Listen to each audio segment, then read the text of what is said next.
Hello ସାଙ୍ଗମାନେ ଜୟ ଜଗନ୍ନାଥ। ଓଡ଼ିଆଙ୍କ ଗୌରବମୟ ବାଣିଜ୍ୟର ଇତିହାସକୁ ମନେ ପକାଇ ଆପଣ ସମସ୍ତଙ୍କୁ କାର୍ତ୍ତିକ ପୂର୍ଣ୍ଣେଇର ଅନେକ ଅନେକ ଅଭିନନ୍ଦନ।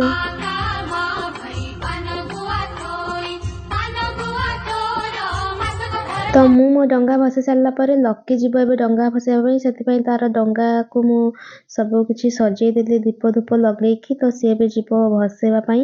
ତାପରେ ମୋ ସ୍ୱାମୀ କହିଲେ କି ମୋତେ ସକାଳୁ ଜଲ୍ଦି ଜଲ୍ଦି ଉଠେଇଦେବ, ମୁଁ ଉଠିକି ଭସେଇବି। ତା ଶୋଇକି ଘଙ୍ଗଡ଼ା ମାରୁଛନ୍ତି। ତାପରେ ସିଧା ମୁଁ ମୋର ସବୁ କାମ ସାରି ଚଉରା ପାଖକୁ ପଳେଇ ଗଲି ଆଉ ଦୀପ ଲଗେଇକି ମୋର ମୁର୍ଜ ପକେଇବା ଆରମ୍ଭ କଲି। କଣ୍ଟିନ୍ୟୁ 5 ଦିନ ହେଲାଣି ଆମର ମୁର୍ଜ ପଡ଼ୁଛି ଆଉ ଆଜି ଲାଷ୍ଟ ଦିନ। ତ ମନ ତ ଭାରି ଦୁଃଖ ହେଉଛି ଆଉ ଖୁସି ବି ଲାଗୁଛି ଯେହେତୁ ଆଜି ପୂର୍ଣ୍ଣିମା।